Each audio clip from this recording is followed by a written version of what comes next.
Assalamualaikum warahmatullahi wabarakatuh.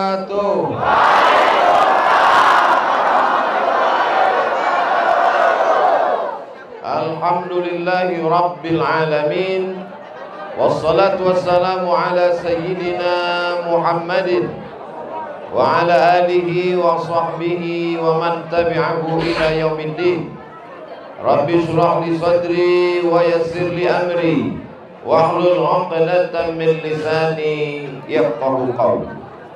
Malam ini saya berjumpa dengan manusia-manusia yang luar biasa. Sudah 44 tahun saya hidup, sudah ceramah dari ujung Aceh, Sabang sampai Papua.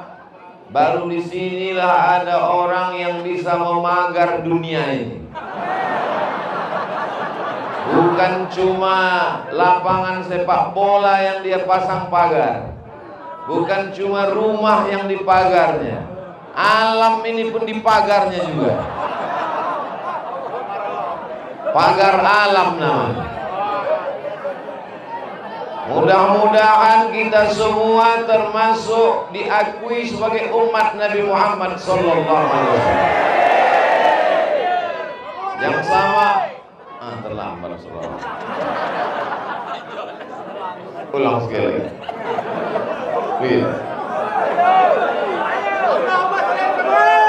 Allahumma shalli wa sallim wa barik. Sallu ala Sayyidina Muhammad. Pagar dunia ini ada 5. Inilah yang mau saya jelaskan insyaallah. Selesai yang 5 ini kita pulang.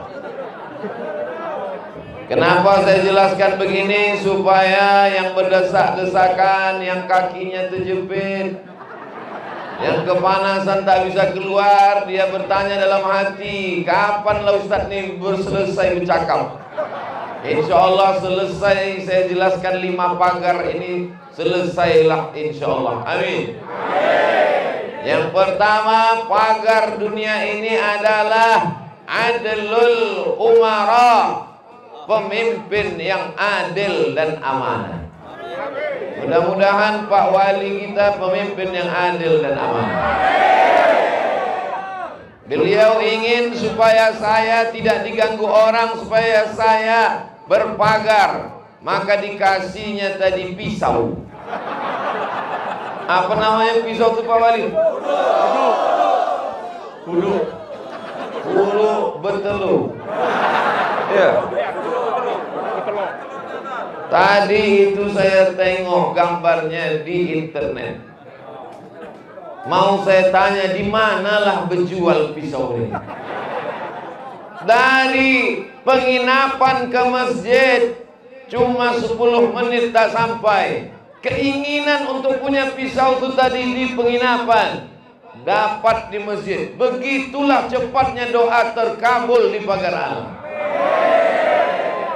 Jangan-jangan sudah bocor ke Pak Wali berita ini.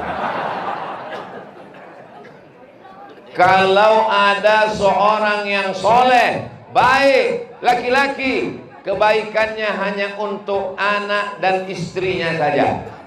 Betul tak cakap saya?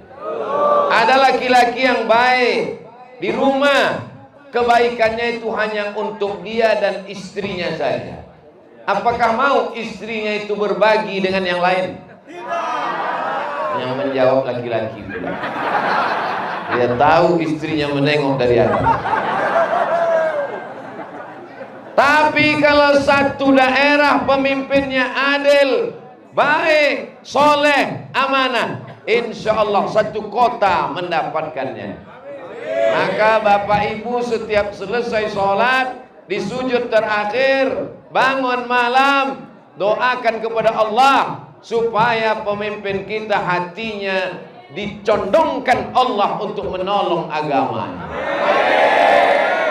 Jangan cuma yang didoakan itu diri kita saja. Ya Allah, Pak RT kami, Pak RW kami, Pak Kades kami, Pak Kadus kami, Pak Lurah kami, Pak Bupati kami, Pak Wali Kota kami, Pak Gubernur kami, condongkan hatinya untuk menolong la ilaha illallah. sehatkan badannya, kuatkan imannya. Nah, itu mesti seimbang. Jangan doanya sehatkan badannya, berhenti, nanti dipakainya sehat itu untuk korupsi.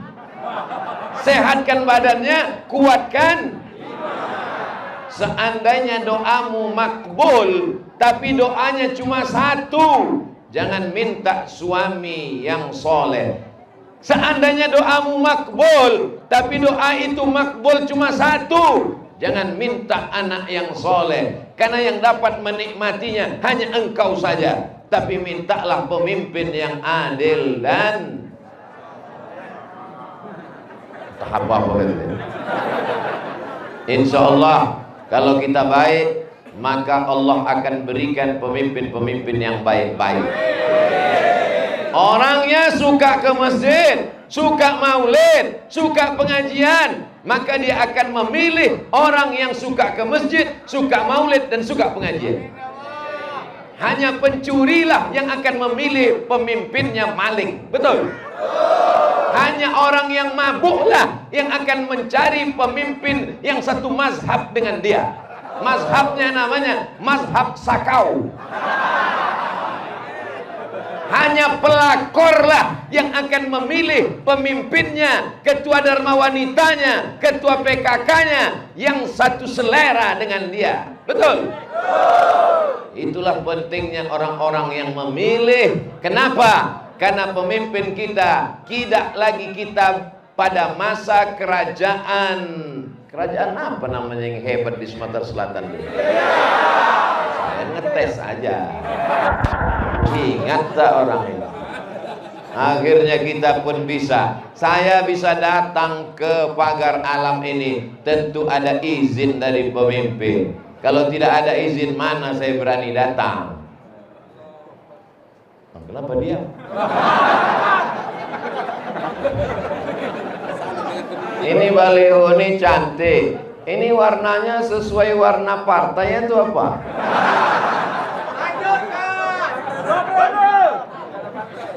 Tidak ada gambar pemimpin di baliho. Yang ada gambar satu Abdul Somad saja. Kadang di beberapa tempat saya ceramah penuh gambar orang di baliho. Bupati, wakil bupati, kepala dinas, kepala kantor, satpol PP pun ada di situ. Pagar alam dia tidak perlu menampakkan dirinya, tapi dia tunjukkan dengan amal dan perbuatannya. Hadir bersama kita malam ini di beberapa daerah. Kepada yang terhormat Bapak Bupati atau yang mewakili, Bapak anggota dewan atau yang mewakili, padahal dia wakil rakyat, dikirimnya belum wakilnya lagi. Kepada Bapak Gubernur atau yang mewakili, tapi yang hadir malam ini, yang hadirnya jangan wakil pula, asli kan? Saudara yang dimuliakan Allah Subhanahu wa taala. Tapi pemimpin yang baik hari ini, kalau tidak kita siapkan untuk 5 tahun, 10 tahun akan datang, maka tidak akan ada pemimpin yang baik untuk anak cucu kita. Anak-anak muda yang hadir malam ini, inilah yang akan menjadi pemimpin Sumatera Selatan, akan menjadi pemimpin Indonesia. Disiapkan dari sekarang. Subhanul Yaum, anak muda hari ini, Rijalul Ghad, akan menjadi pemimpin masa depan. Pemimpin yang ada hari ini, itu adalah doa dari bapak kita, doa dari ibu kita, doa dari para alim ulama kita zaman dulu. Akhirnya kita sekarang tinggal menikmatinya. Masjid ini cantik, megah, luar biasa, tapi panasnya pun luar biasa. Tidak ada yang salah dengan masjid ini. Kipasnya hidup semua, tapi manusianya ini memang sudah terlampau, kalau bahasa kampung kami, over capacity. Tapi insya Allah yakin dan percaya, setiap tetes peluh keringat, air mata, semuanya akan dibalas dengan kebaikan-kebaikan. Itu untuk meyakinkan yang kepanasan supaya agak dingin dia sendiri. Bayangkan itu yang di tangga itu. dari tadi. Sudahlah di tangga dekat dinding, ustadznya tak nampak pula. Tapi insya Allah boleh jadi dia nanti lebih dulu masuk surga daripada kita, untuk menyenangkan hati. Ibu-ibu sehat, bapak-bapak sehat, insya Allah semuanya sehat. Tapi yang paling penting pemimpin kita sehat supaya kita bisa selamat dunia akhirat. Sab'atun yuzilluhumullah. Ada 7 orang, 7 golongan yang dapat naungan Allah. Ketika itu tak ada tempat bernaung, tak ada pokok kayu besar, tak ada tenda, tak ada atap. Dan yang pertama yang mendapatkan naungan itu adalah al-imamul adil, pemimpin yang adil. Pemimpin yang adil, dia akan memperhatikan masjid. Ada pemimpin kita memperhatikan masjid ini? Ada. Kalau tak diperhatikannya masjid di mana mungkin dia datang malam ini? Banyak pemimpin ketika diundang ke masjid tak tahu dia alamat masjid. Salah alamat. Lebih dulu pula ustaz datang daripada dia. Tapi hari ini saya masuk ke dalam hati, saya bertanya-tanya, yang manalah wali kota?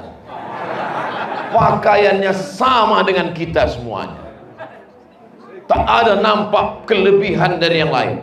Kadang kita ketemu dengan pejabat, di awal sudah ditunjukkan dari cincin sebesar batu bata, dari jam tangan sudah ditunjuk. Ini enggak, biasa-biasa saja.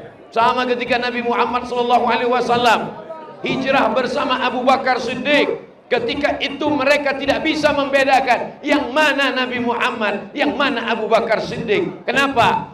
Kalau bahasa kita sekarang, low profile.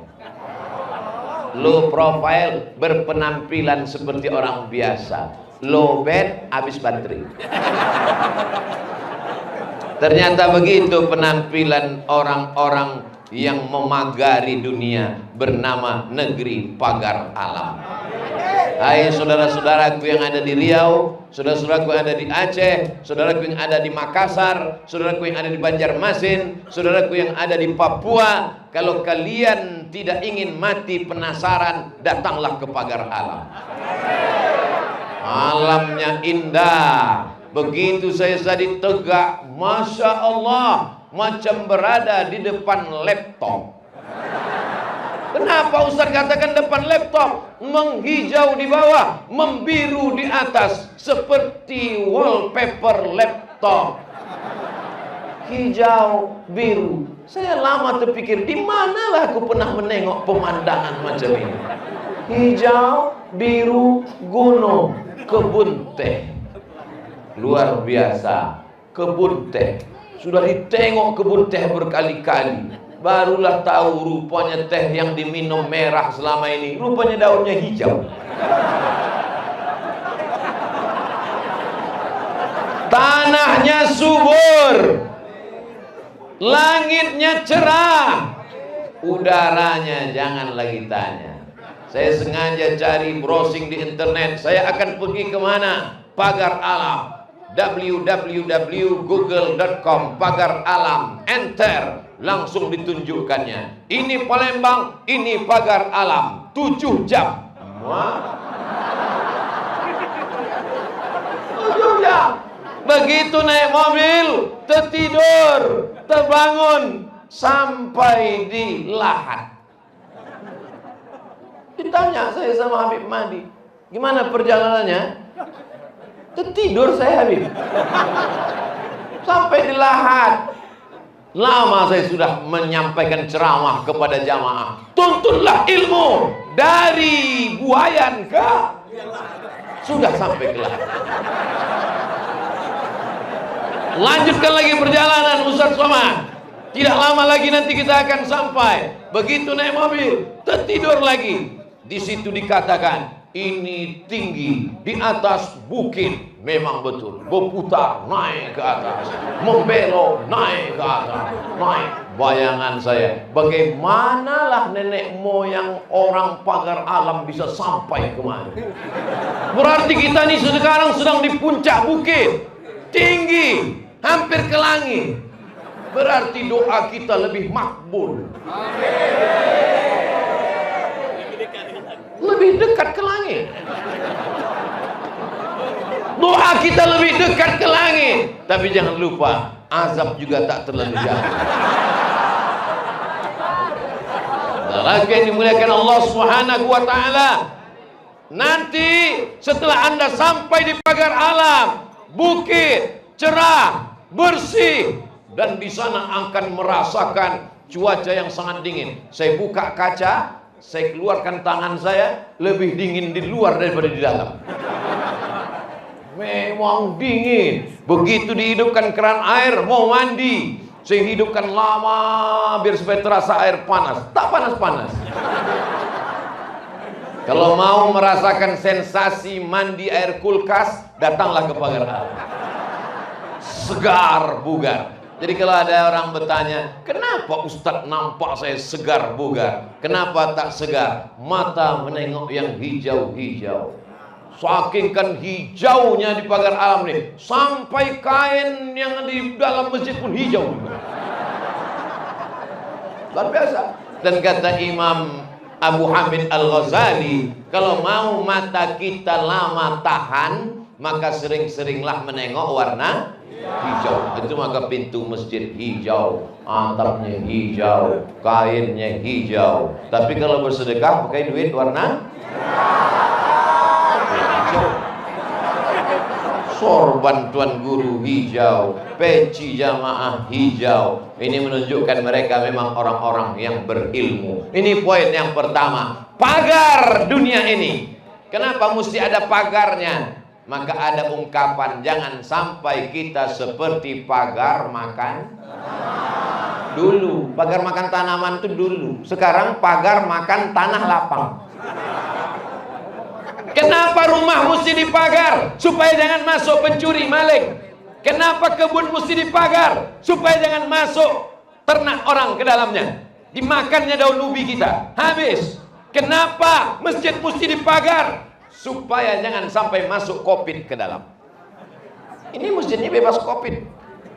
Kenapa? Karena COVID sampai sekarang tidak sholat.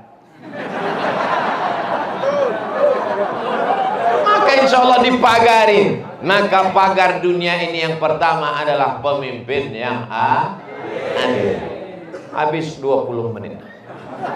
Ustaz tahu dari mana? Itu kan ada jam 21.22. Saya dari tadi ke sana itu menengok jam. Hah? Ini jam mati. Masjid ini peletakan batu, meletakkan jamnya tepat. Jam itu untuk penceramah. Supaya waktu dia ceramah itu dia tengok, dia supaya tahu kapan selesai. Kalau jam itu untuk khatib Jumat. Jadi masjid-masjid daerah di pagar alam yang tak tahu bagaimana cara meletakkan jam, datanglah ke masjid kita. Ini kadang banyak. Sehingga khatib pun nanti menengok jam. Assalamualaikum.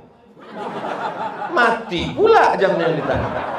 Ditengok, ditempatkan di sini. Penempatan yang sempurna. Walaupun penempatan ibu penempatannya bagus. Di pagar ibu. Berkeliling pagar. Kenapa mesti ada pagar antara laki-laki dan perempuan? Supaya tidak terjadi hal-hal yang tidak diinginkan. Alhamdulillah di pagar. Apalagi ketika masuk waktu sholat, turun tirai, tertutup semua. Ini yang di bagian depan anak gadis pula. Yang sop paling belakang pula anak lajang. Nah, dia tahu di sini belakang. Ghairil maghdubi alaihim waladdallin. Amin.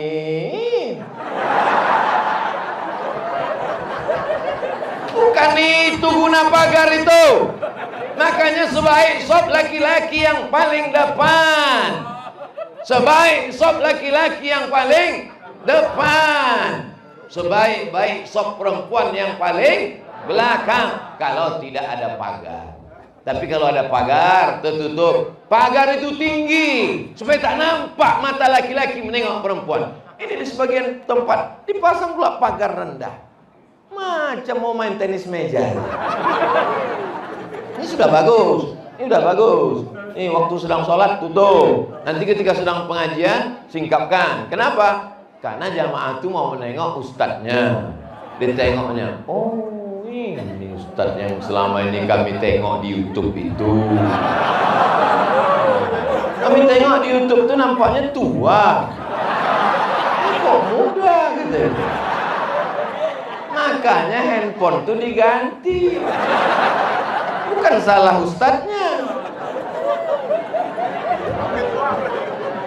Tengok. Mohon maaf ada yang salah malam ini. Saya pakai pula sorban warna merah. Sementara yang di situ biru. Tidak ada hubungan dengan golongan manapun. Insya Allah apapun warna kita tetap la ilaha illallah Muhammadur Rasulullah. Pagar yang pertama adalah pemimpin yang adil. Pagar yang kedua, ilmul ulama. Ulama yang ilmunya diamalkan oleh masyarakat. Itulah maka tadi berdiri ke depan kita Al-Mukarram Ustadz Solhas Solihin Hasibuan, Ketua Nadwatul Ulama wal Umara. Apa namanya Ustaz? Forum, itu yang saya sebut tadi bahasa Arabnya. Nadwatul Ulama wal Umara. Bahasa Indonesianya Forum Ukhuwah Ulama dan Umara. Umara itu pemimpin daerah supaya dia bekerja sama dengan ulama. Kalau dia membuat suatu peraturan, dia bertanya dulu kepada ulama. Kalau dia mau menghasilkan suatu perda, maka dia konsultasi dulu dengan ulama. Nah, ketuanya itu adalah Ustadz Solhas beserta jajarannya dan mobil-mobil dinasnya yang tadi mengantar saya kemarin. Ini bukan ece-ece, bukan main-main. Ada Habib Mahdi, ada Ustadz Kemas Ali, ada para asatis yang tak dapat saya sebutkan satu persatu, tak mengurangi rasa hormat dan takzim saya. Tapi insya Allah Abdul Somad berani menyampaikan tausiah ini karena ada pagar-pagar ini di depan. Kok berani Ustaz Somad ceramah ke pagar alam dikelilingi oleh para ulama dan habib? Itu maka dari tadi mata saya ke sana terus.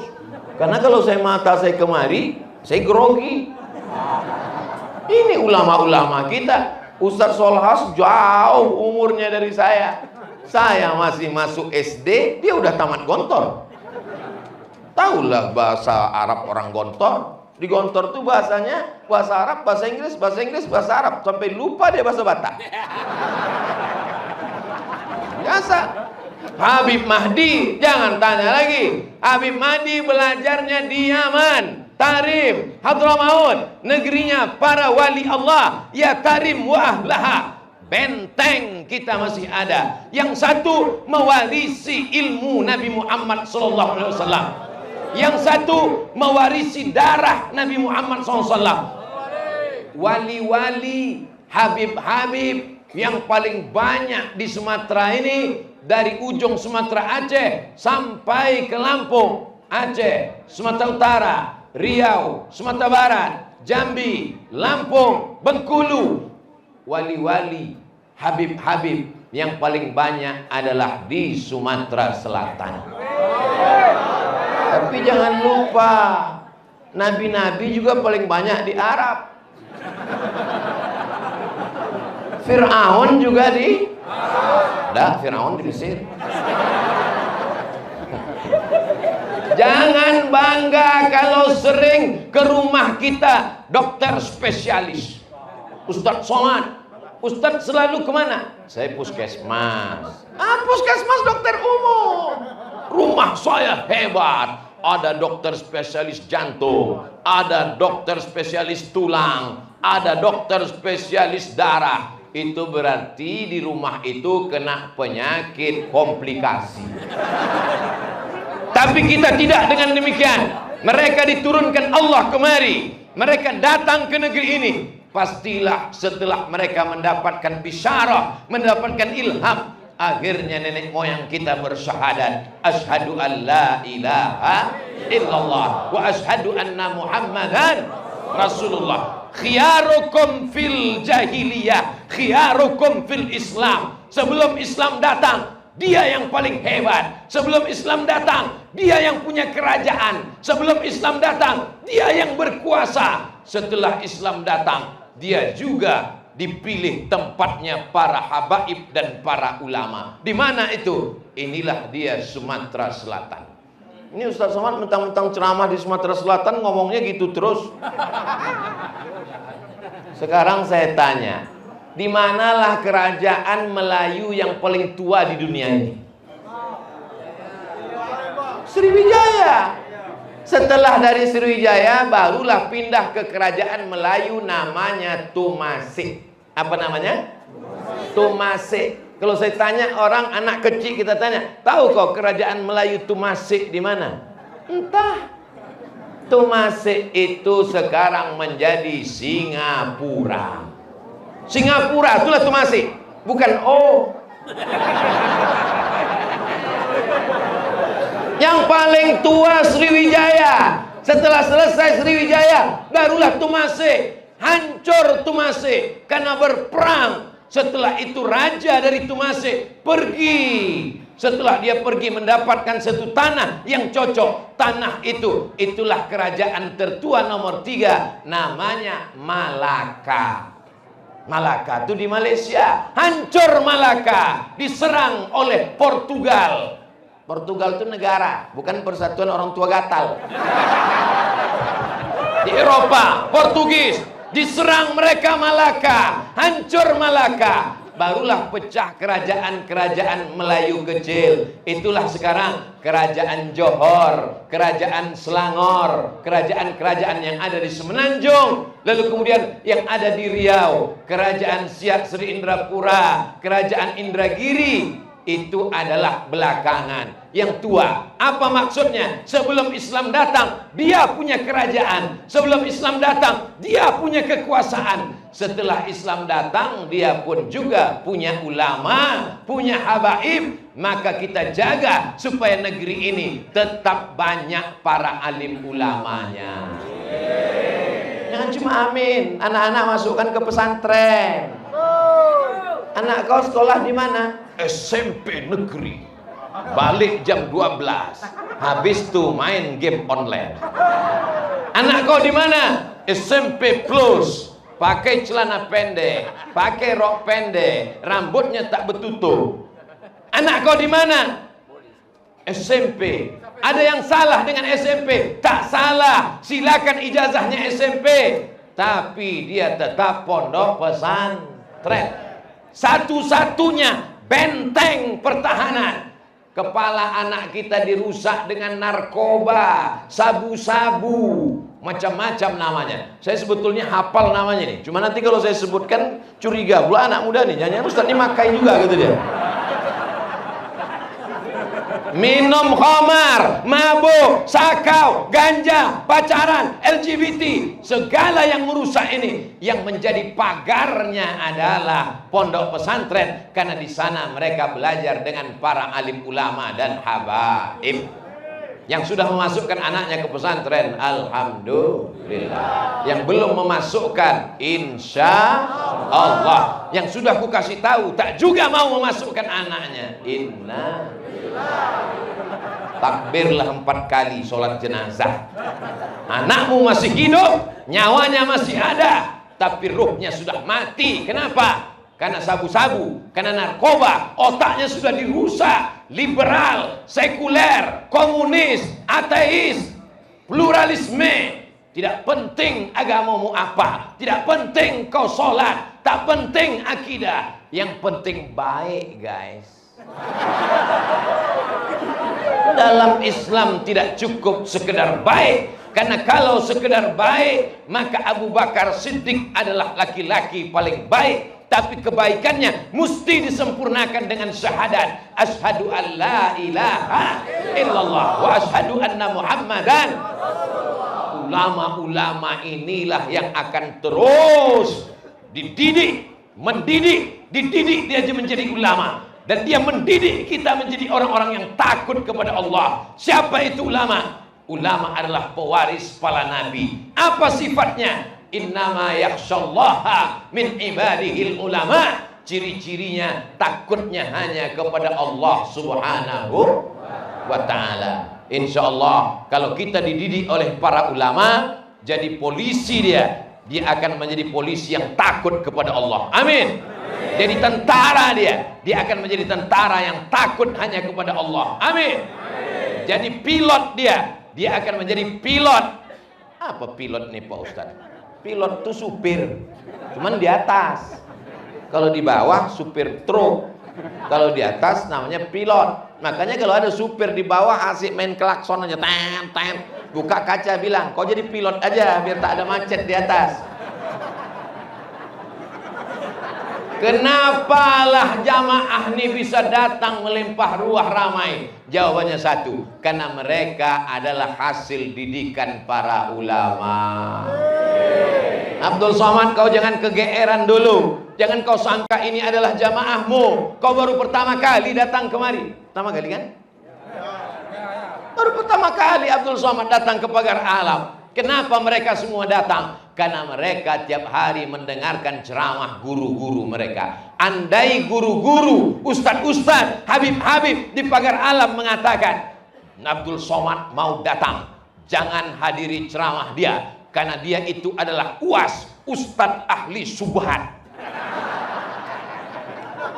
Jangan datangi Abdul Somad. Abdul Somad itu ceramahnya tak betul. Abdul Somad itu provokator. Ceramahnya menjerit-jerit, ceramahnya mengamuk-ngamuk. Nanti kalian menjadi orang radikal. Begitu datang kemari, tinggal pembawa acaranya lagi, penanda tanganan.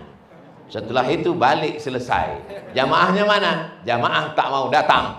Mereka semuanya hatinya terbuka. Nanti Abdul Somad akan datang. Kalian dengar ceramahnya, Abdul Somad akan datang. Ini semua adalah karena jasa para ulama. Hari ini kita menyembah. Siapa kita sembah? Allah. Hari ini kita berada di dalam masjid. Siapa yang membangun masjid?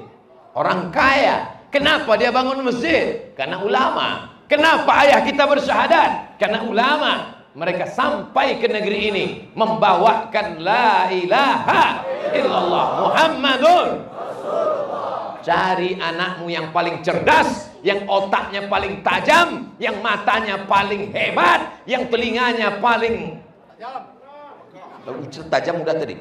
Jangan mentang-mentang baru dapat pisau bawaannya mau tajam aja. Jangan anakmu yang tak diterima di SMP negeri, yang tak diterima di sekolah lain, barulah kau masukkan ke pesantren. Anakmu mana? Sana. Anakmu mana? Sana. Ini di mana? Pesantren. Kau pikir pesantren itu tempat pembuangan sampah? Anakmu yang paling pintar, yang paling cerdas, yang paling smart, yang paling berenergi, yang paling semangat, itulah masukkan ke pesantren. Insya Allah dia akan keluar menjadi raja wali yang terbang sejauh mata memandang. Ini keluar dari pesantren macam itik tak bisa terbang. Kenapa tak bisa terbang? Karena waktu masuknya itik, ya keluar itik. Jangan pernah bermimpi memasukkan itik keluar menjadi elang. Kecuali itiknya selalu makan daging. Saudara yang dimuliakan Allah Subhanahu wa taala. Jadi Ustadz Somad dulu dimasukkan ke pesantren. Iya, bukan karena tak diterima di SMP negeri, bukan. Karena memang saya dimasukkan orang tua saya ke pesantren. Motivasi yang pertama adalah ibu luar biasa. Jadi kalau mau anak-anak kita ini selamat, ibu masukkan anak-anak ini ke pesantren. Sekarang orang tidak bisa belajar, tidak bisa tatap muka, semuanya online kecuali pondok pesantren. Pondok pesantren semuanya tatap muka offline. Saya baru pulang dari Sukabumi, santri pesantren 1000 sekian tetap bisa tatap muka. Saya tanya, kok bisa tatap muka? Apa nggak ada COVID di sini? COVID tidak bisa masuk. Kenapa? Karena syarat masuk pesantren mesti bisa bahasa Arab dan COVID tidak bisa bahasa Arab. Allahu Akbar. Benteng yang kedua alam semesta ini adalah ulama. Setelah nabi-nabi meninggal, tidak ada lagi nabi setelah Sayyidina wa Maulana Muhammad sallallahu alaihi wasallam. Jangan nanti ada yang mengaku nabi. Kau nabi yang keberapa? Nabi yang ke-26. Tapi katanya nabi yang terakhir Nabi Muhammad SAW. Kamu belum tahu edisi nabi yang terbaru. Ya'ti min ba'dismuhu Ahmad. Nabi yang terakhir bukan Muhammad, tapi yang nabi yang terakhir adalah Ahmad. Inilah orangnya. Yang lain yang tidak pernah belajar kepada Habib, yang tidak pernah belajar kepada Buya, yang tidak belajar kepada Ustadz, dia mendengar itu terkejut. Oh, kalau gitu ada nabi yang ke-26 namanya Ahmad. Tapi kalau anak pesantren pernah belajar, jangan akal-akali kami, karena akal kami lebih banyak cabangnya daripada akal kalian. Datang satu anak pesantren, nama kau siapa? Ahmad. Lalu kau ngaku nabi yang keberapa? 26. Aku yang ke-27. Hah? Kau 27 sudah aku? Iya. Nama kau siapa? Nasrullah. Mana dalilnya? Idza jaa nasrullah. Anak pesantren, dia tidak ngamuk, dia tidak marah, dia tidak main pukul, tapi dipakainya akalnya untuk membantah. Tapi kau jangan lupa, setelah Nasrullah masih ada nabi yang ke-28. Mana dia? Inilah orang. Mana dalilnya? Qul huwallahu ahad, Allahu nabi ke-28. Tolong jangan potong ceramah Abdul Somad 2 menit 5 menit. Kalau mau tonton full dari 1 sampai 60 menit. Karena kalau kalian potong ini, keluar besok judul Somad mengaku Nabi ke-28.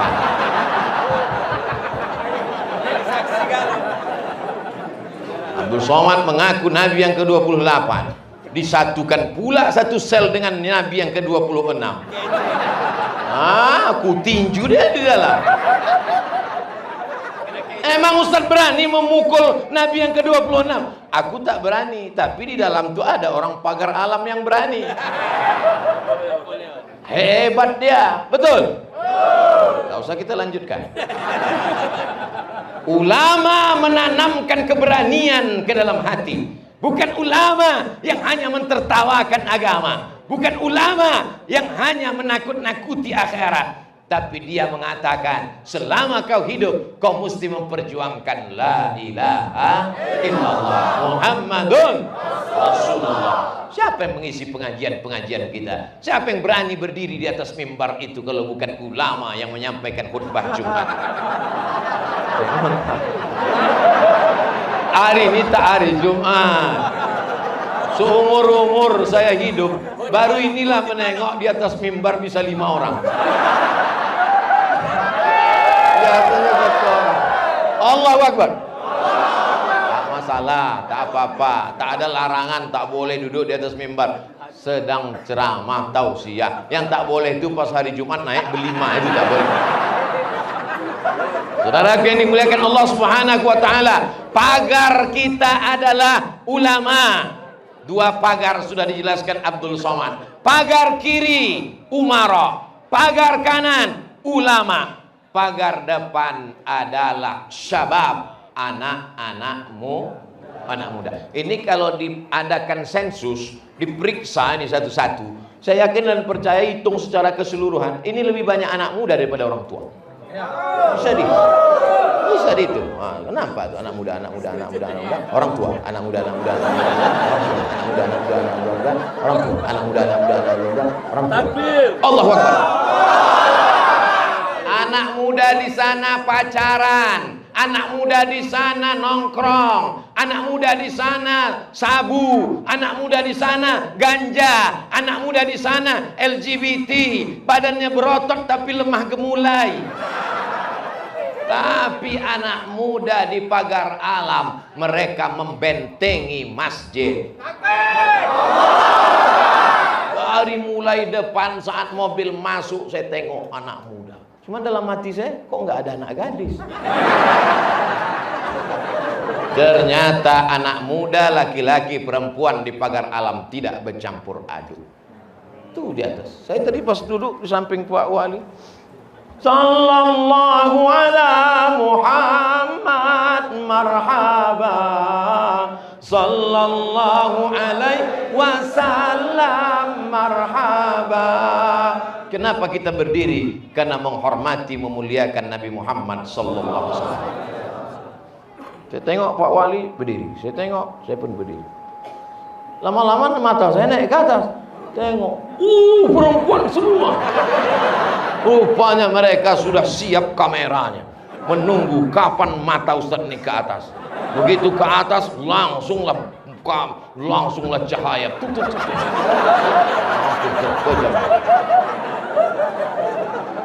Anak-anak muda, laki-laki dan perempuan tidak bercampur aduk. Sehingga kalau ada anak perempuan minta jemput sama anak laki-laki, nanti katanya Ustaz Abdul Somad ada di masjid kita. Iya, jemput aku ya bang. Jangan, tidak boleh laki-laki perempuan satu boncengan. Besok malam kita baru bisa. Bukan hanya saat pengajian, sampai kapanpun jaga kehormatan kalian, adik-adikku, anak-anakku yang perempuan. Ini air minum ada harganya. Kenapa? Karena dia terpelihara dan terjaga. Ada labelnya di atas, tertulis di situ ditutupnya, do not accept if seal is broken. Jangan terima botol kalau segelnya rusak. Botol minuman saja tak diterima kalau segelnya rusak. Mau kalian menerima perempuan yang segelnya rusak? Tidak. Tengok, aku baru memancing aja. Kuat mereka mengatakan tidak, katanya. Begitulah laki-laki yang gagah perkasa. 2 ekor ayam jantan berkelahi, kejar-kejaran sampai tetes darah penghabisan demi mendapatkan 1 ayam betina. Kenapa bisa pula laki-laki tak ada rasa cemburunya? Betul. Laki-laki ada ghirahnya, ada rasa cemburunya. Menengok ada perempuan di bawah laki-laki, marah dia. Kamu jangan lagi datang ke kampung saya. Jangan bawa anak perempuan tempat kami. Kenapa kau cemburu? Karena aku yang akan meminangnya dengan bismillah. Begitu. Jangan kita seperti laki-laki yang tak berharkat martabat. Ayah ada anaknya perempuan, kakek ada cucunya perempuan, abang ada adiknya perempuan. Sehingga kalau ada orang yang macam-macam, langkahi dulu mayatku. Ayam saja begitu berkata, langkahi dulu mayatku, baru bisa kau kunyah pahaku, kata ayam. Belilah goreng paha ayam. Ayam itu walaupun bulunya sudah dicabut, tetap juga dia menutup aurat. Pakai apa? Pakai tepung. Tak saya sebutkan nama merek ayamnya. Takut saya dia dapat iklan gratis. Udah dikasih iklan gratis, tak mau bayar pajak. Saudaraku yang dimuliakan Allah Subhanahu wa taala, maka benteng kita adalah anak-anak muda. Ulama benteng kita, mereka sudah tua. Umarok benteng kita, mereka cuman 2 periode, itu pun kalau dipilih lagi. Tapi anak muda ini masa hidupnya masih panjang. Yang Ustaz bicarakan maksudnya Ustaz ngaku sudah tua, aku masih muda. Saya lahir 1977, umur sekarang 44, walaupun banyak yang tak percaya.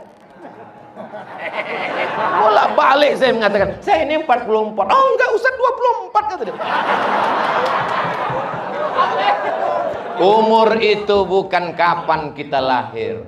Umur adalah semangat kita. Saya tidak mau kalian anak-anak muda, yang banyak anak muda sekarang terjebak di tubuh orang tua. Pengurus masjid sudah tua, tapi dia tetap semangat. Sehingga ketika mengasih kata sambutan setengah jam.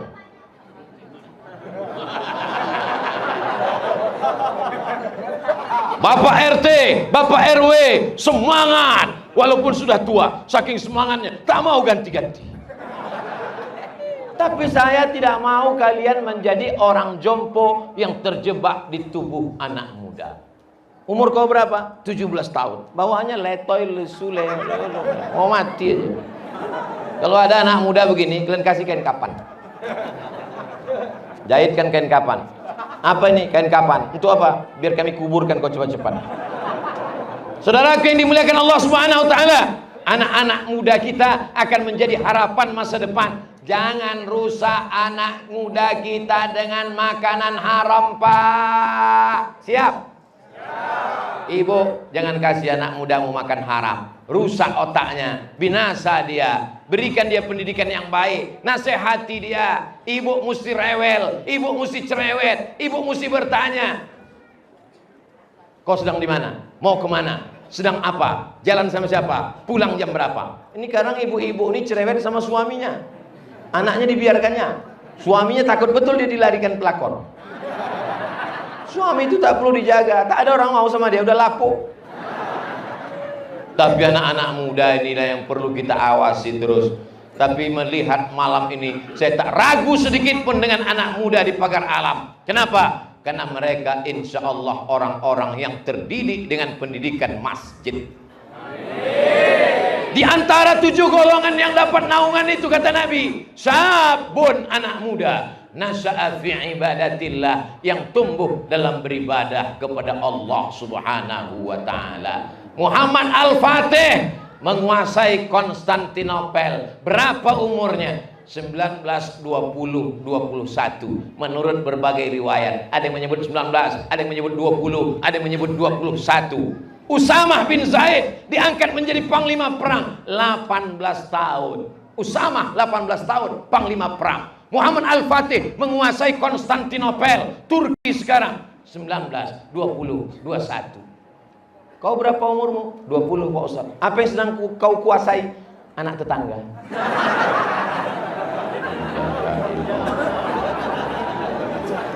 Apa yang sedang kau taklukkan? Kawan sekelas pun tak bisa ditaklukkan, Pak Ustaz. Kenapa? Online terus. Anak-anak muda, jangan kau berpikir masalah macam-macam sekarang. Yang penting kau serius saja. Belajar di pesantren 6 tahun, masuk S1, selesai itu kau jadi sukses, bisnismen. Kau dari mana? Saya dari S1 Institut Pertanian Bogor. Apa kerja sekarang? Balik kampung ke pagar alam. Anak pagar alam balik kampung. Kenapa tidak tinggal di Jakarta? Mengapa tidak di Surabaya? Mengapa tidak di Bandung? Mengapa tidak di Bogor? Kenapa pulang kampung? Mengembangkan kebun kopi. Ya Allah, sudah di kampung cuma nanam kopi. Berapa hektar? Sejauh mata memandang. Kopinya dijual di mana? Ekspor impor 5 negara. Berkerumun anak gadis itu 3 kontainer mendatangi. Tapi berhasil dulu. Coba kalian tengok komen-komen di Instagram, di YouTube, di Facebook. Cobalah tengok komen. Jangan tengok yang haters yang ngejek. Yang ngejek itu setan itu. Ya, tengok. Padahal udah jelas saya udah menikah. Tetap juga di komennya situ. Ustadz, jadikan aku yang kedua. Padahal Ustadz itu sudahlah hitam, pesek, tua, kering, kerontang. Maka kalian insya Allah belajar yang serius, disupport oleh para ulama, disayangi oleh para habaib, maka insya Allah harapan ada di tangan anak muda dari pagar alam, insya Allah. Amin. Apa kerja kau sekarang? Buka kebun teh. Berapa hektar? Semua orang yang minum teh ini dari kebun. Barulah saya diundanglah ceramah. Kenapa handphone ini panas? Rupanya hidup. Diundang saya ceramah ke satu daerah. Tak boleh sebut nama tempat, menjaga kode etik jurnalistik. Kebun teh luas. Diundanglah saya masuk ke kantor perkebunan PTP sekian. Begitu apa dikasihlah minum teh. Ustaz Somad, ini adalah teh berkualitas tinggi yang diekspor ke Inggris. Dan yang meminum teh ini hanyalah bangsawan-bangsawan. Siapa bangsawan itu, Pak? Bangsa yang hidup di awan. Kasih minum teh.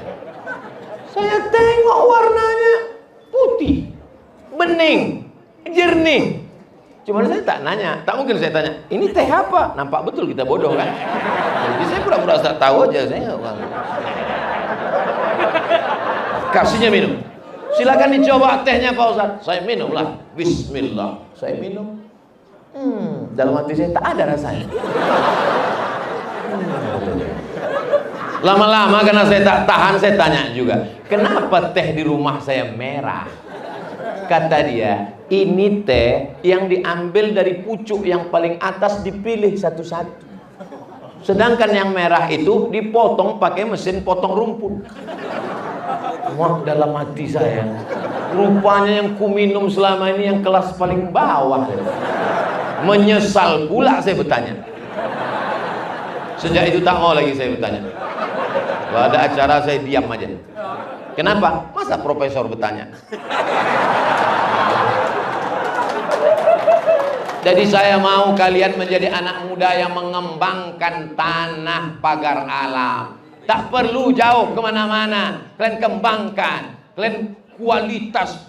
Dipilih tanah yang subur di atas pegunungan. Di atas permukaan laut sekian meter. Cuacanya, bibit kopinya dipilih. Akhirnya juara musabaqah lomba kopi internasional. Dikumpulkan kopi Arabica, kopi Robusta, kopi segala kopi. Setelah itu diminum. Pahit. Heran orang. Kenapa kopi ini bisa enak luar biasa? Akhirnya diwawancarailah oleh pewawancara dari TV BBC. In this opportunity we want to ask you about this coffee gitu. Tapi karena biar supaya semua paham, saya terjemahkan aja lah ke bahasa Indonesia. Kenapa kopi ini kata dia lezat sekali? Maka kata yang membawa acara, ini kopi tidak dikutip oleh manusia. Karena manusia itu penipu dan pembohong. Kalau dia ngutip kopi, kopi yang masih putih pun diambilnya juga. Jadi siapa yang mengutip kopi ini? Luwak.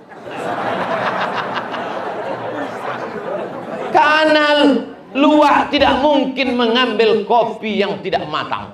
Dia dipilihnya, dicicip-cicipnya. Manis, diambilnya.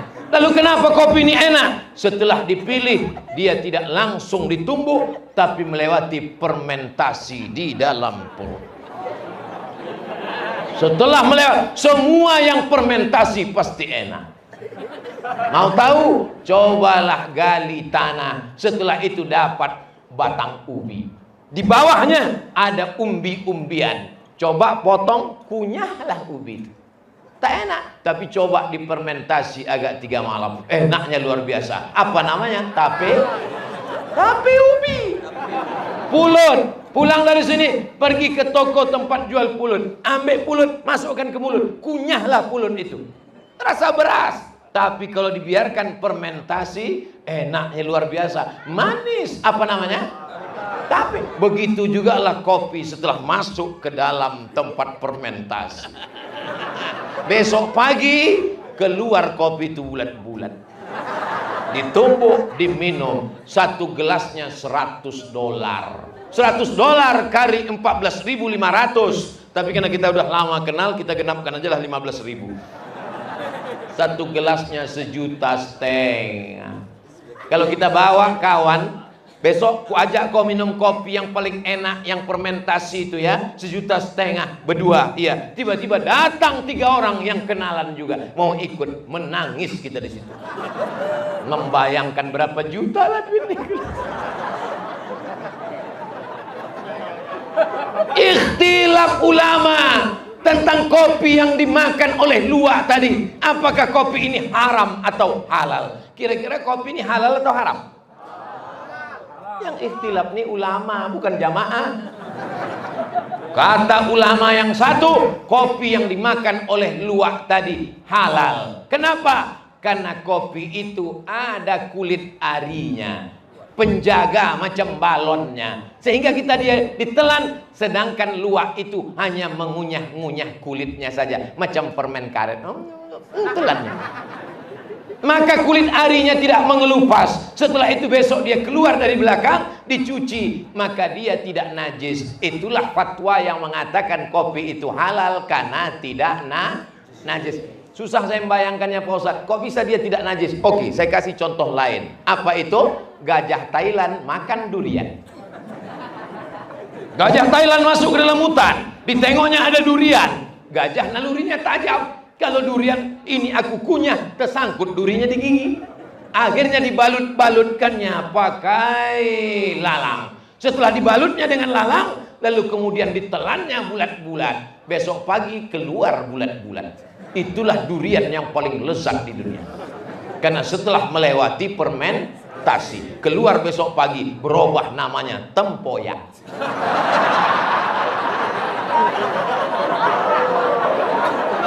Kata yang satu lagi mengatakan ini haram, najis.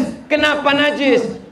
Kan ada balonnya, kan ada kulit arinya. Dia masuk, dia tidak kena tai. Mohon maaf, kenapa dia jadi najis? Karena luwak itu giginya tajam.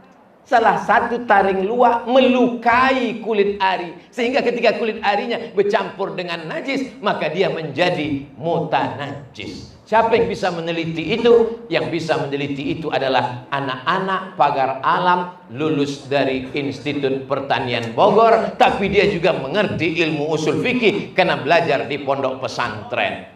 Saya ingin kita paham ilmu pertanian, paham ilmu agama. Dan kalau anak pagar alam yang kaya-kaya pengusaha kopi, duitnya banyak, dia akan bangun masjid. Nama masjidnya Masjid Al-Qahwah. Al-Qahwah itu apa? Kopi. Amin.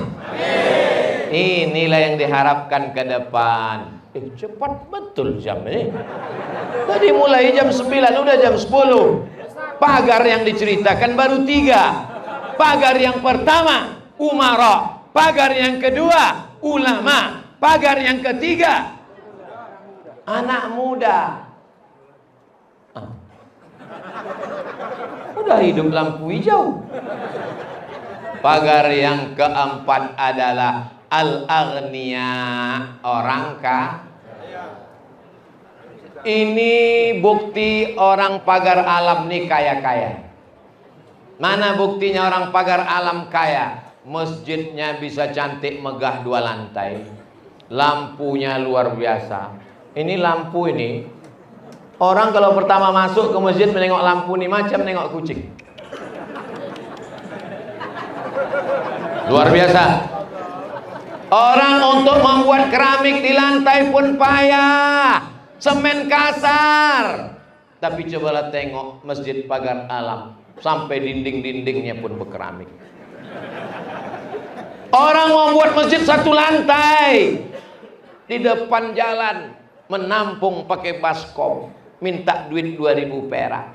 Emak-emak yang nampung pakai baskom tuh bedaknya 2 inci tebal, takut hitam karena panas matahari. Ditampung pula pakai jala, karena duit 2000 itu diembus angin. Apuh. Tidak ada itu di pagar alam. Betul? Kenapa? Karena orang pagar alam menyumbang untuk masjid bukan 2000 perak, tapi langsung transfer banking. Sudah diterima pembangunan masjid dari orang pagar alam, Bank Syariah Indonesia. Titit, tengok 2.500. Rakyat dimuliakan Allah Subhanahu wa taala. Kalau mau melihat di negeri itu orang kaya, jangan lihat rumahnya, jangan lihat mobilnya, jangan lihat kantor bupatinya, karena kantor bupati gubernur dibangun oleh negara, bukan dibangun orang kaya. Jangan lihat mobilnya, karena mobil kredit. Bisa ketahuan dari suara klaksonnya. Tapi masjid tidak ada yang hutang. Kenapa? Karena orang beramal untuk masjid, dia siap-siap mati lillahi ta'ala. Itu jam dinding itu luar biasa. Di masjid-masjid lain jamnya cuma begitu, tik tik tik tik tik tik, mati pula tuh habis baterai. Tapi masjid di pagar alam, coba tengok masjid digital, semua waktu ada. 4.38 subuh, 5.5 nampak udah tua betul mata tanah. 19.12 itu sholat isya, 18.04 sholat maghrib, 15.05 sholat asar, 12 sholat zuhur, 5.6.53 sholat. Kenapa ada 6 sholat di pagar alam? Di mana-mana sholat itu 5. Kenapa di sini ada 6? Karena orang pagar alam rajin puasa sunat, maka diberitahu jam berapa imsak. Tuh, jangan nanti orang pertama ceramah sini pulang bawa cerita, ternyata orang pagar alam itu Islamnya aneh, sholatnya 6 kali. Itu imsak, bodoh.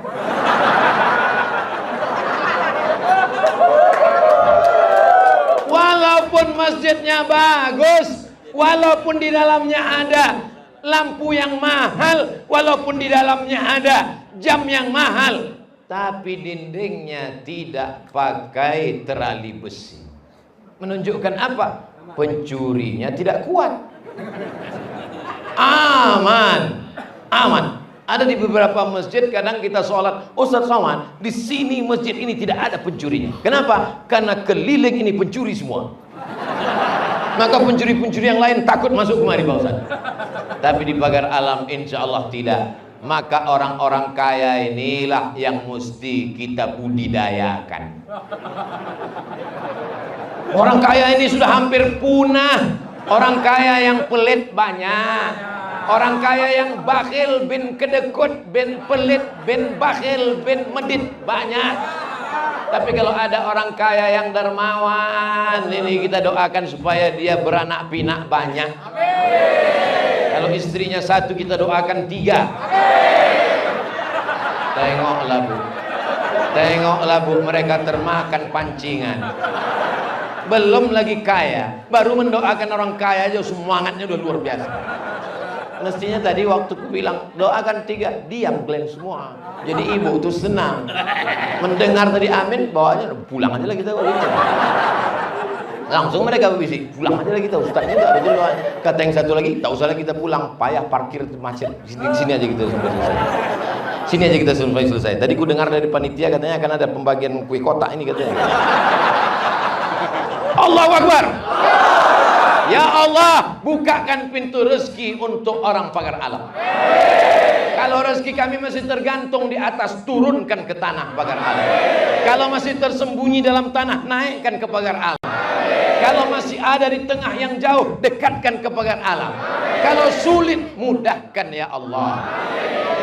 Dari mana kita bisa bangun pesantren anak yatim untuk duafa gratis kalau tidak orang kaya terbuka pintu hatinya? Ya Allah, kalau ada di pagar alam orang kaya terbuka pintu hatinya, membangun masjid, mendirikan sekolah tahfiz untuk anak yatim duafa, panjangkan umurnya ya Allah.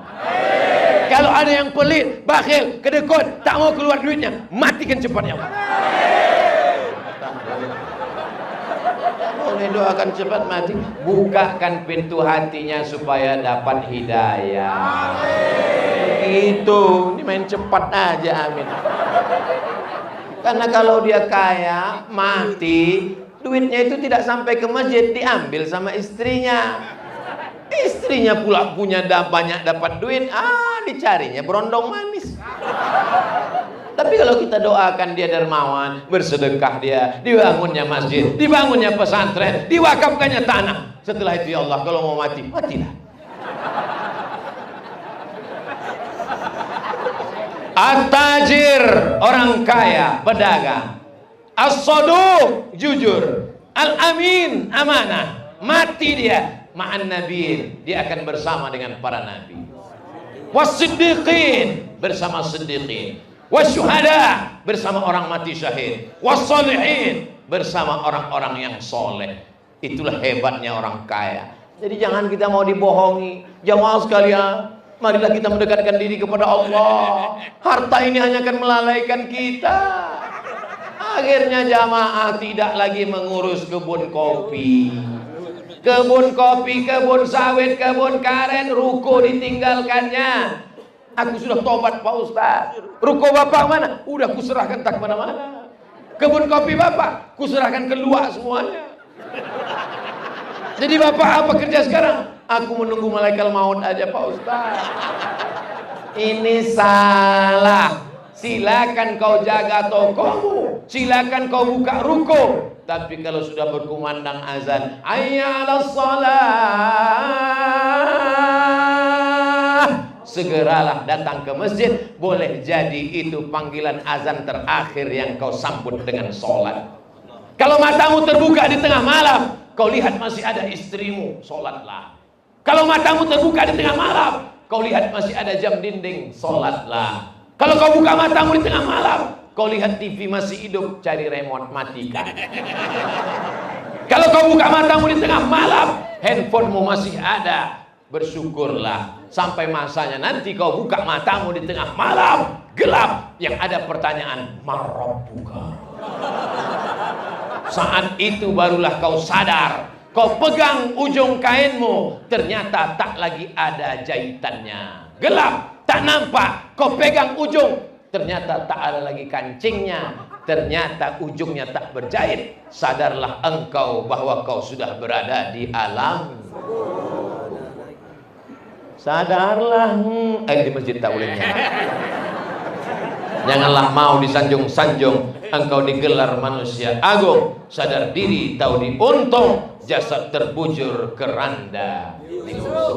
Setelah itu mereka mandikan. Ketika kau kaya, baik dengan masjid. Ketika kau kaya, santun dengan ulama. Mereka datang membacakan Yasin, mendoakan anak-anak muda remaja masjid, memandikan kau pelan-pelan.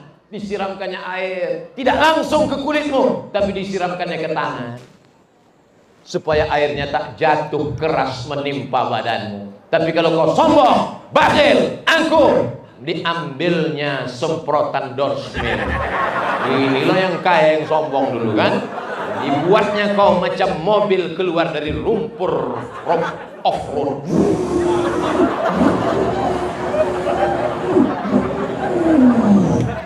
Kenapa mereka tidak segan dengan jenazahmu? Karena anakmu tak ada di sana. Anakmu tak kau masukkan ke pesantren. Itulah makanya anak yang memandikan. Kenapa? Orang lain segan karena ada anak di sana. Dia tanya, ada anaknya? Tak ada. Ada menantunya? Tak ada. Ada keluarganya? Tak ada. Kesempatan kita balas dendam.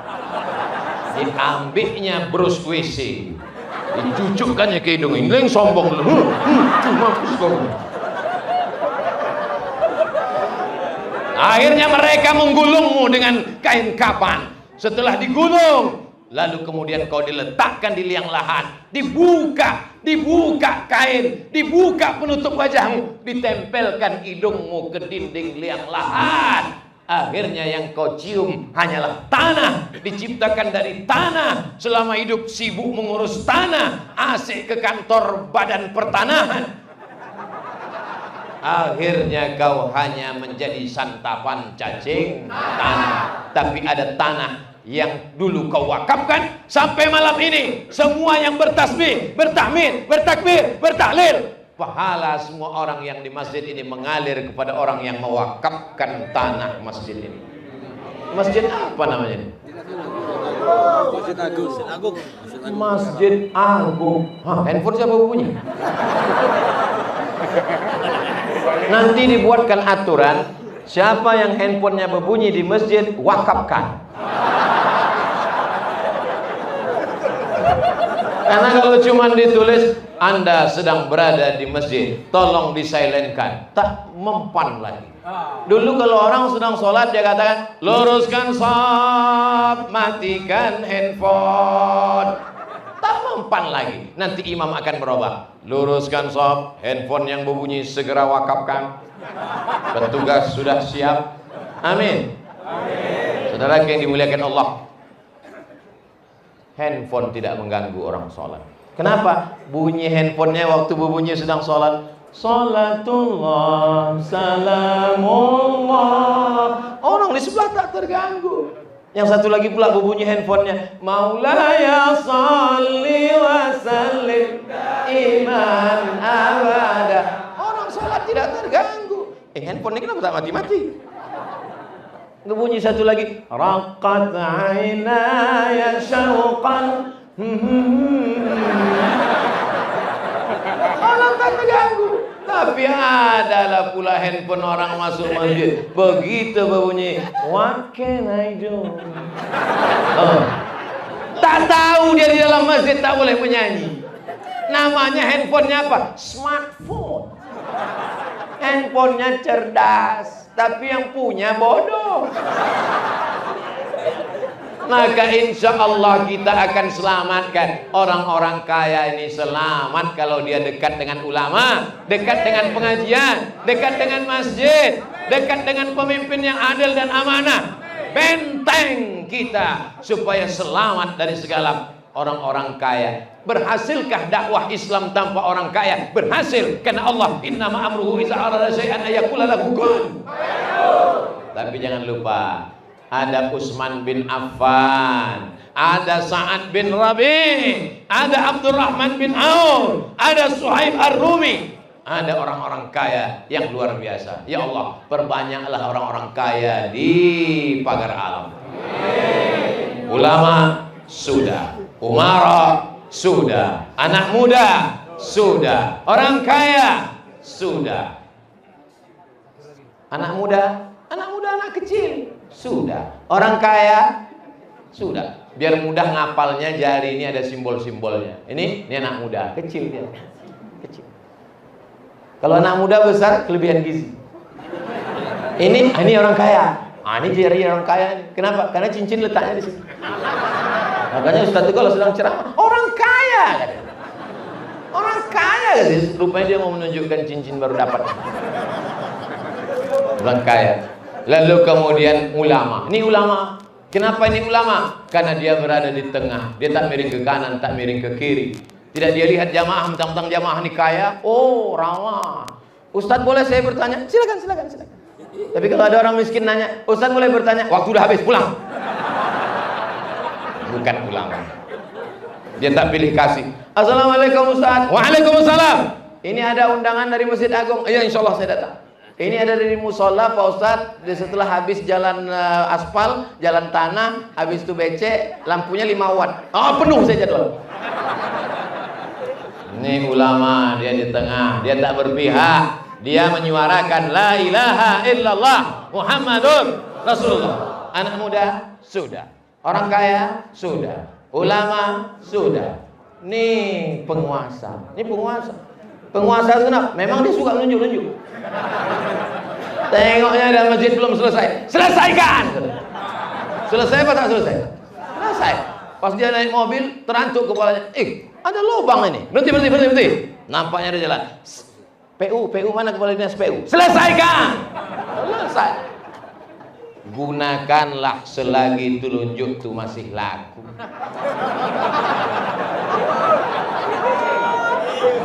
Masuk kamar mandi masjid, bau pesing, rupanya WC-nya pecah. Selesaikan.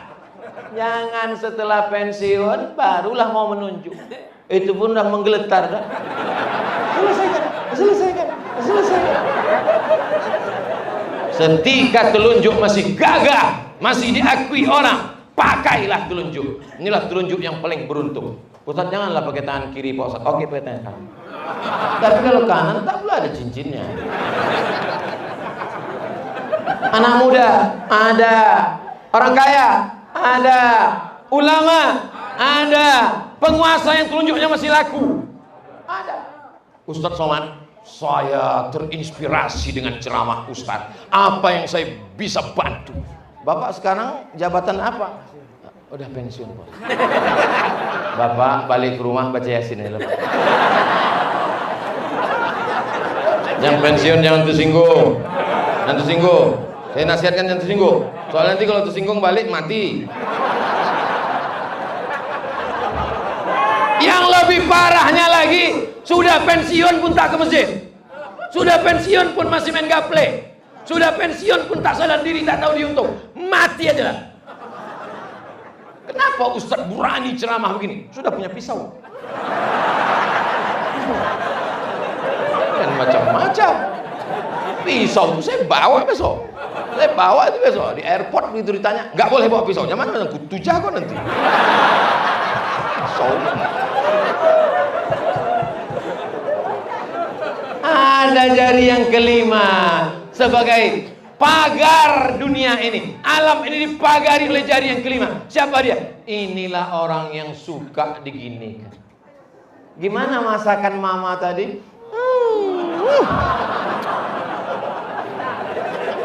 Bang, ini ada baju batik, Bang. Dari mana? Baru pulang dari Bogor. Ini Bang, mana batiknya? Bentar ya, buka plastiknya. Batik.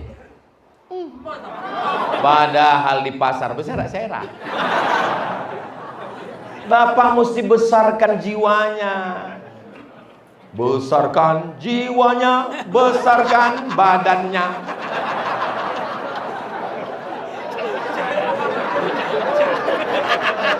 Mesti dikasih dia mesti dihormati. Bayangkan, dialah yang mengandung anak bapak 9 bulan 10 hari.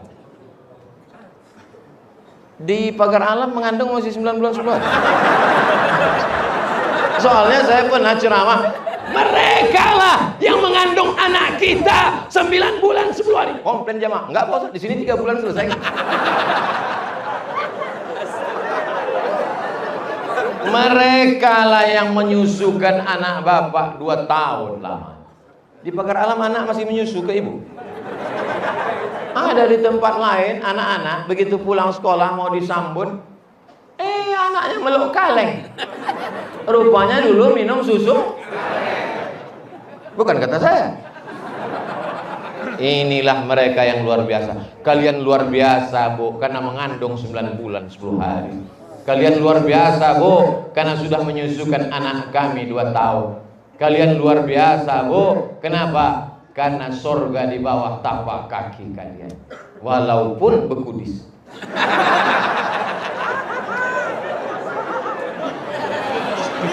Sudah balik semua yang di atas.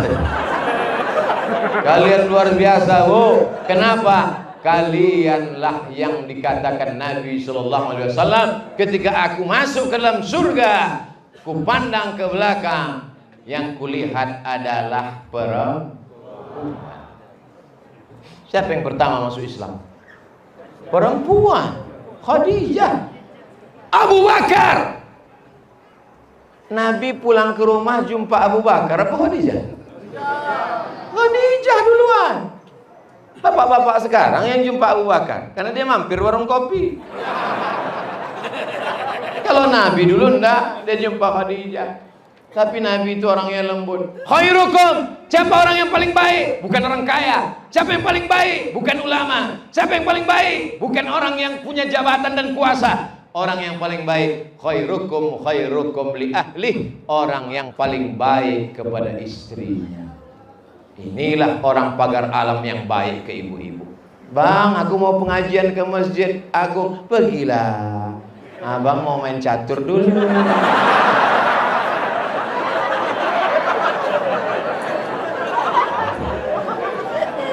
Tolong ceramah Ustaz Abdul Somad jangan dipelintir.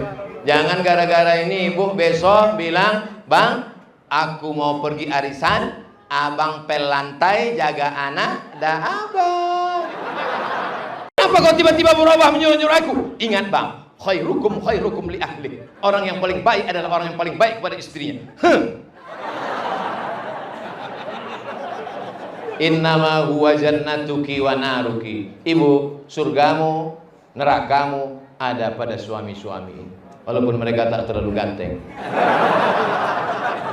tapi mereka adalah pendamping. Mudah-mudahan kalian yang lajang-lajang dipertemukan dengan tulang rusuk. Ada kawan ini setiap makan pagi sup rusuk, makan siang sup tunjang rusuk, makan malam. Lama-lama kita penasaran, kenapa kau asik makan rusuk? Sedang mencari rusukku yang hilang.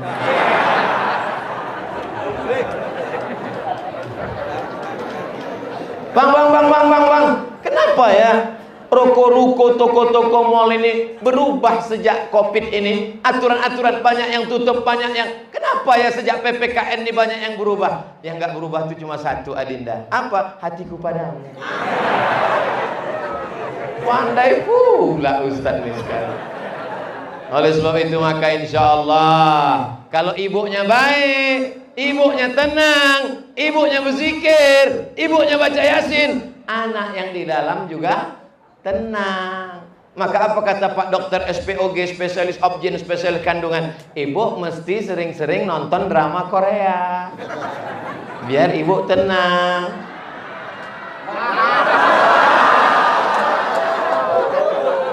Yang ditonton sinetron cakar-cakaran kelahi mengamuk. Begitu ditonton jantung tak normal, gedebab-gedebub, anak di dalam pun melompat-lompat. Tapi kalau ibunya berzikir di dalam, subhanallah walhamdulillah wala ilaha illallah wallahu akbar wala haula wala quwwata illa billahil aliyil azim. Dengan bersolawat turun rahmat, turun ampunan, diangkat derajat, ibunya tenang, anaknya tenang. Air susu ibu yang suci masuk ke mulut anak yang suci. Semua yang hebat-hebat di sini keluar dari perempuan yang luar biasa. Ketua Forum Komunikasi Ulama dan Umarah lahir dari rahim perempuan. Habib Mahdi bin Syihab lahir dari rahim perempuan. Pak Wali lahir dari rahim perempuan. Ini nampaknya perempuan sudah mengamuk di atas. Abdul Somad lahir dari rahim perempuan. Yang lahir dari bencong, tolong angkat tangan. Tidak ada. Karena kita semua adalah orang-orang yang berhutang kepada perempuan 3 kali. Pertama, berutang kepada perempuan ibu kita. Yang kedua, berutang kepada perempuan yang mengandung, menyusukan, membesarkan anak kita. Yang ketiga, berutang kepada anak perempuan kita. Karena laki-laki masuk surga karena tiketnya adalah mendidik anak perempuan.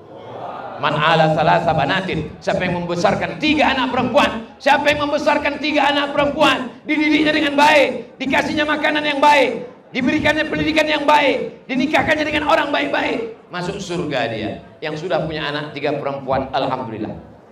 Yang masih 2, balik dari sini, tambah 1 lagi. Amin. Induknya tetap itu juga. Bukan saya suruh buka cabang.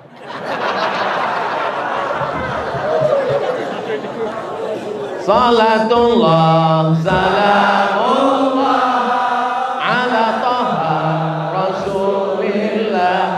Salatullah salamullah ala yasin habibillah.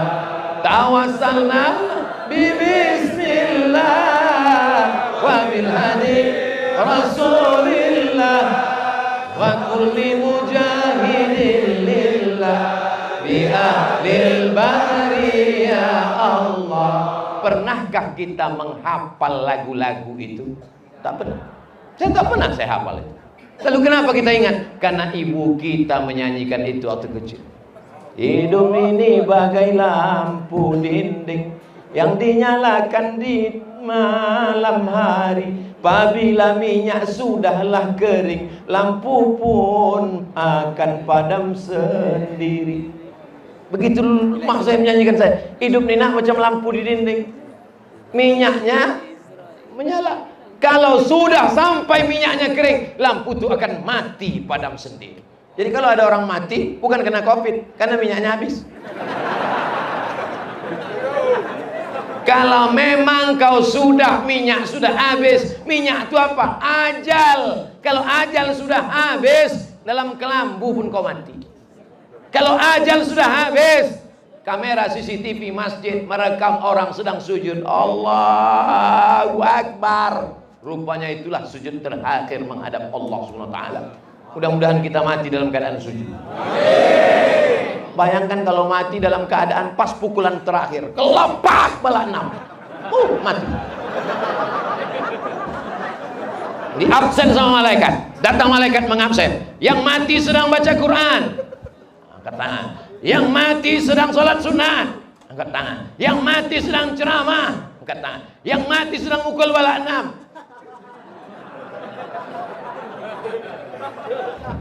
Saudara yang dimuliakan, mudah-mudahan penggemar bala 6 tidak mengadukan saya ke Mabes Polri. Anda tahu, asosiasi bala 6 menggugat karena tersinggung.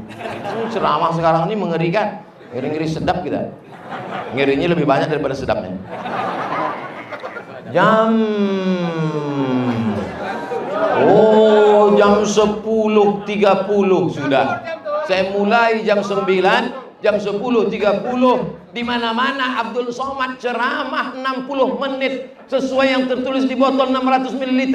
Bisa pula di pagar alam ini tak terasa sudah sejam setengah. Rupanya minumannya mereknya lain. Dipotong sama Ustadz Ahmad Al-Habsyi. Entah berapalah royalti saya.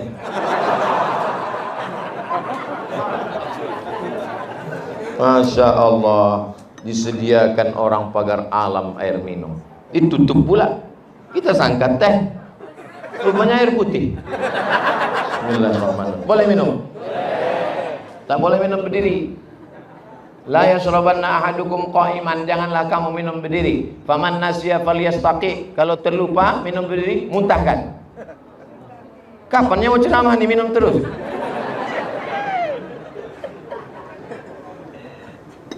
Ustadz jangan dikasih minum teh manis. Lehernya, pita suaranya menggelegar sejam setengah, 90 menit. Panas. Leher yang panas, dikasih minum air panas, bercampur gula. Akhirnya pita suara itu rusak. Sehingga kalau dia nanti tua tak bisa berceramah, tak lama umurnya. Kalaupun dia berceramah tak ada lagi suaranya. Assalamualaikum. Apa kabar jemaah?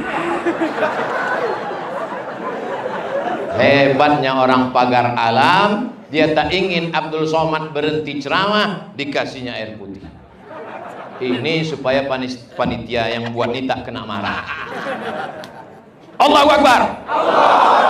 Siap menjaga 5 pagar alam ini? Tak diragukan lagi. Sedang alam saja mereka pagar, apalagi anak gadisnya. Sedang alam saja mereka pagar, apalagi masjid. Makanya kalau Ustaz Somad nggak takut ceramah. Itu kemarin di sana ada penceramah ditembak, ada penceramah dibunuh, ada penceramah ditikam. Nggak takut Pak Ustaz. Aku akan ceramah ke tempat yang pagarnya yang pernah memagar alam semesta. Makanya tadi ketika ada begitu sampai, tidak ada takut sedikit pun. Cemas ada sedikit. Bapak Ibu yang dimuliakan Allah Subhanahu wa taala, mudah insyaallah mengingat ceramah Abdul Somad. Kalau ada yang bertanya, siapa yang ceramah di Masjid Agung tadi? Ustadz Solhas pembuka, dilanjutkan Ustadz Somad. Apa isi ceramahnya? Entah, cita-cita pagar aja dia. 5 pagar kata dia. Pagar besi, pagar kayu, pagar kawat. Waktu aku ceramah tadi kau kemana? Insyaallah selesai dengan 5 jari. Mudah-mudahan kita selalu mendapatkan manfaat dan barokah. Ala hadhihi niyyah wa ala kulli niyatin salihah. Al-Fatihah. A'udzu billahi minasy syaithanir rajim. Bismillahirrahmanirrahim. Alhamdulillahi rabbil alamin. Arrahmanir rahim. Maliki yaumiddin. Iyyaka na'budu wa iyyaka nasta'in. Ihdinas siratal mustaqim. Siratal ladzina an'amta 'alaihim ghairil maghdubi 'alaihim waladdallin. Amin. Kita ambil barakah dari lisan zuriat Nabi Muhammad SAW. Al-Habib Mahdi bin Syihab, falyatafaddal maskura. Aminkan doa Sayyidil Habib.